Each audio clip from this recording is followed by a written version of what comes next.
Esta história assustadora aconteceu no meio de 2021. Uma jovem foi em um primeiro encontro com um rapaz ao cinema, mas aquela noite se transformou em uma tragédia. Apesar de o caso ter sido resolvido rapidamente, ainda há muitos momentos estranhos e chocantes nele. Neste vídeo, vamos contar o que aconteceu com Hailey Goodrich e Anthony Barajas. Hailey Goodrich nasceu e foi criada na cidade americana de Corona, no estado da Califórnia. Na escola, ela jogava vôlei e era líder de torcida, além de ter muitos amigos. Eles a descreviam como uma jovem positiva, aberta e divertida, com um grande coração. Depois de se formar no ensino médio, Hailey recebeu uma bolsa de estudos para a Grand Canyon University, no estado de Arizona. Ela se mudou para um dormitório, mas tentava visitar sua família sempre que possível. No verão de 2021, ela terminou seu primeiro ano e voltou para Corona para as festas de fim de ano. No dia 4 de julho, no dia da independência, seus amigos fizeram uma grande festa. Lá, Hailey conheceu um jovem chamado Anthony Barajas, que era um ano mais velho que ela. Eles rapidamente desenvolveram simpatia um pelo outro e continuaram se comunicando nos dias seguintes. Anthony se tornou inesperadamente uma figura popular no TikTok. Em 2019, ele criou uma conta onde postava diversos vídeos humorísticos. Em determinado momento, seus vídeos começaram a atrair a atenção de um grande público e, no verão de 2021, ele tinha quase 1 milhão de seguidores. O rapaz também desenvolvia ativamente sua conta no Instagram, mas ainda estava tentando descobrir o que fazer no futuro, continuar administrando seu blog como sua atividade principal ou fazer algo diferente. Depois de conversarem por algum tempo nas redes sociais, eles decidiram sair em um primeiro encontro. Mas era importante para Hailey que seu pai, Dave, aprovasse sua escolha de relacionamento. Apesar de ela já ter 18 anos na época, a jovem era muito próxima de seus pais e queria que eles conhecessem Anthony primeiro. Inicialmente, o pai da jovem estava cético, principalmente porque Anthony ganhava a vida através do TikTok. Tudo parecia não muito sério para ele. No entanto, quando se encontraram pessoalmente, Anthony causou uma boa impressão em Dave e o pai aprovou a escolha de sua filha. O rapaz lhe pareceu gentil, bem-educado e, no geral, uma pessoa positiva. No final, Hailey e Anthony decidiram se encontrar no dia 26 de julho e ir a uma sessão de cinema à noite, escolhendo o filme The Forever Purge. A trama do filme é baseada no fato de que nos Estados Unidos, todo ano, eles legalizam qualquer crime por 12 horas, incluindo assassinato. Quem poderia imaginar que coincidência assustadora seria escolher esse filme? Antes de irem ao cinema, eles jantaram em seu restaurante favorito, localizado perto da casa de Hailey.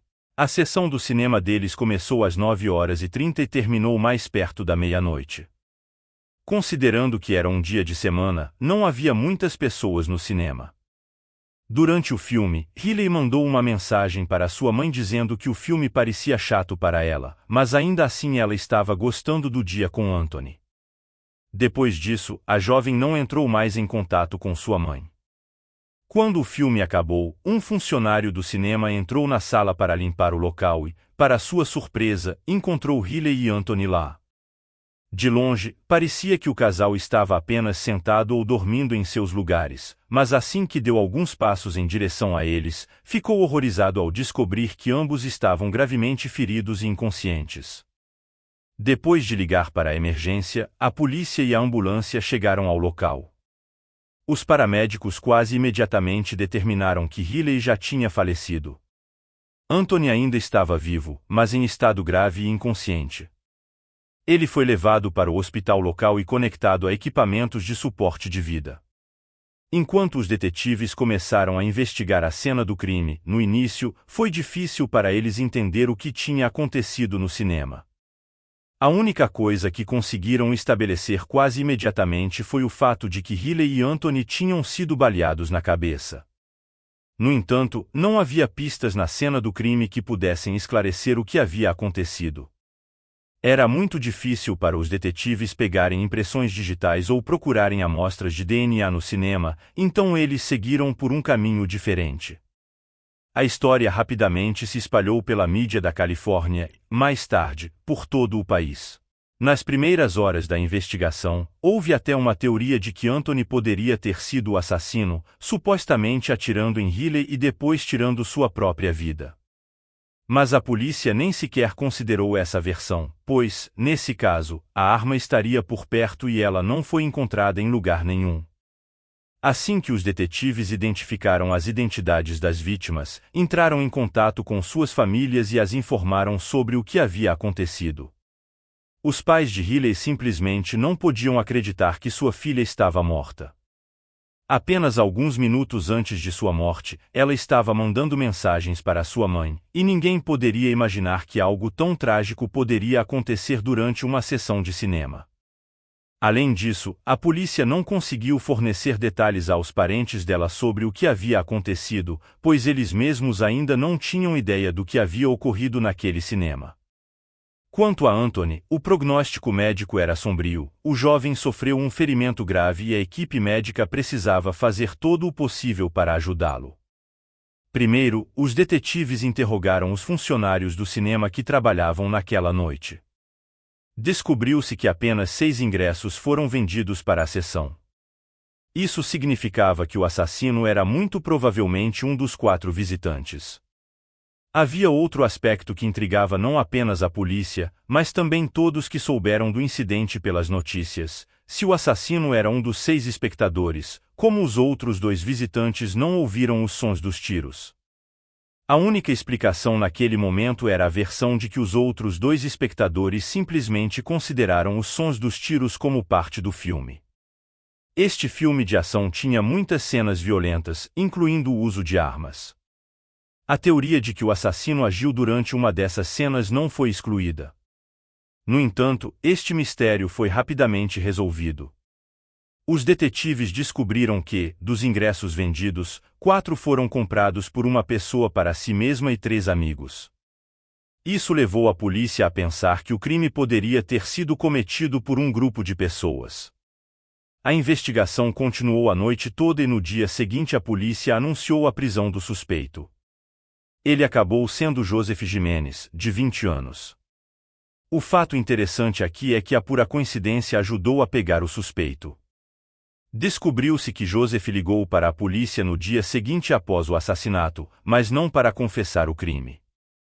Por volta das 9h30 da noite, Joseph ligou para a emergência e relatou que alguém estava o perseguindo.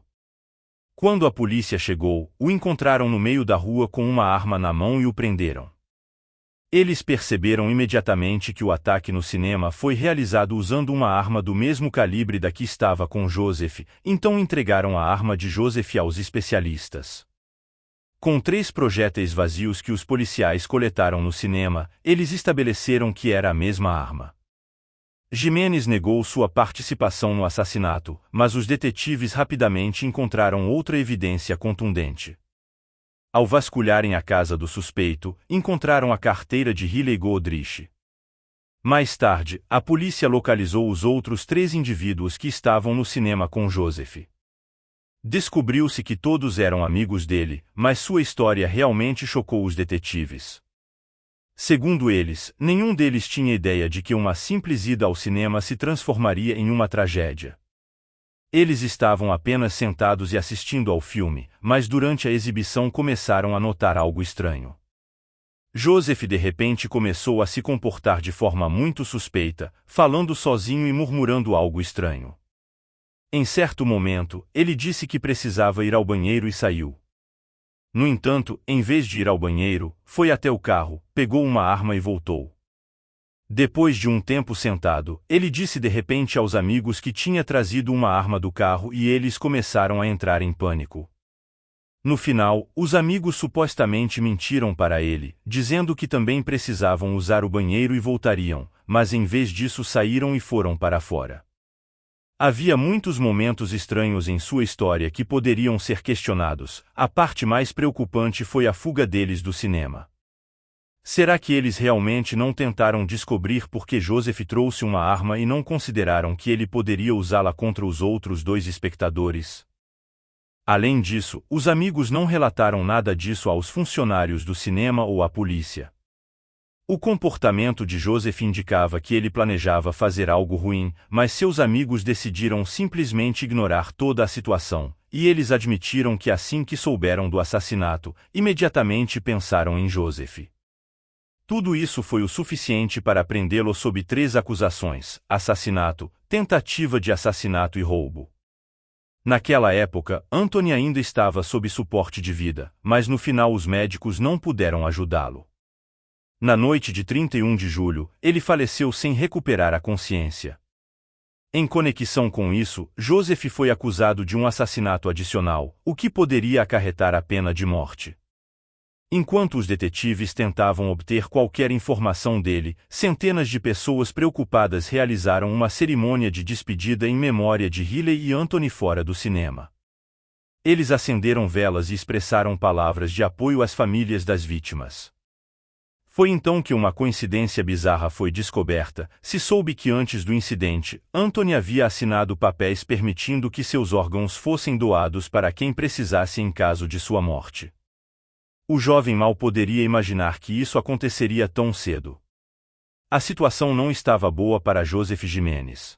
Com as evidências contra ele, ele quase estava garantido para acabar no corredor da morte. Aparentemente, ele entendia isso perfeitamente e decidiu confessar o crime. No entanto, sua história levantou ainda mais questões. Joseph afirmou que foi diagnosticado com esquizofrenia 9 meses atrás, que vinha controlando os sintomas com medicamentos. Pouco antes do incidente, ele parou de tomar seus medicamentos e começou a ouvir vozes em sua cabeça. Inicialmente, elas lhe diziam que alguém iria roubar seu carro e sua TV, mas depois ameaçavam matar toda a sua família. Na noite no cinema, ele ouviu as vozes novamente e desta vez elas ordenaram que ele matasse Riley e Anthony. As vozes também prometeram matar toda a sua família se ele se recusasse. Segundo Jimenez, ele tentou resistir a essas vozes, mas acabou cedendo e cometeu o crime. Em seu discurso, ele dedicou muita atenção ao quão assustado estava durante o assassinato e nas horas seguintes, bem como em como estava preocupado com seu futuro. Claro, essa reviravolta no caso foi percebida de maneira confusa ou incerta. Vamos examinar os fatos e tentar entender se podemos confiar nele. Joseph poderia ter inventado toda essa história sobre as vozes, é claro. Além disso, apenas problemas mentais sérios poderiam tê-lo salvado da pena de morte nesse caso, então essa era a sua única chance de evitar tal sentença. Além disso, o pequeno roubo da carteira de Riley não se encaixa em sua história. Segundo Joseph, ele estava tão assustado que saiu imediatamente do cinema e entrou em seu carro após os tiros. Quem em pânico iria roubar uma carteira? Por outro lado, ainda existem muitos momentos estranhos em suas ações. Se acreditarmos em seus amigos, ele conversava consigo mesmo e agia de maneira suspeita. Além disso, Joseph ligou para a polícia dizendo que alguém o estava perseguindo, mas na realidade ele estava apenas parado no meio da rua com uma arma. Se assumirmos que tudo isso foi um jogo planejado, o plano para evitar responsabilidade parece muito complicado. Também temos outra versão do que poderia ter acontecido. Durante o filme, Joseph percebeu que havia apenas 2 pessoas aleatórias no cinema que ele poderia roubar. Ele foi até seu carro para pegar uma arma, mas algo deu errado, ou talvez ele realmente pretendesse cometer assassinato. É possível que seus amigos estivessem presentes na época e não tenham saído do cinema. No entanto, não está claro por que ele não pegou os smartphones das vítimas se esse era seu motivo, e por que ligou para a polícia no dia seguinte, em vez de esperar para não ser pego. Além disso, Joseph não tinha histórico criminal e nunca teve problemas, nem mesmo por infrações menores. É difícil imaginar alguém sem passado criminal de repente cometendo um duplo assassinato por uma carteira, especialmente com tamanha probabilidade de ser pego.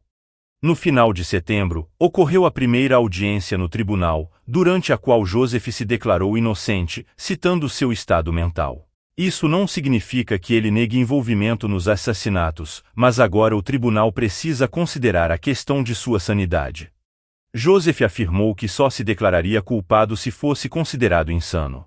Apenas neste ano de 2024, Joseph Jimenez, de 23 anos, foi condenado à prisão perpétua, sem possibilidade de liberdade condicional, e a mais 50 anos de prisão por matar Anthony Barajas e Riley Goodrich em um cinema na Califórnia em julho de 2021. As declarações de insanidade do atirador foram negadas, porque um juiz determinou que ele estava lúcido no momento em que cometeu os disparos.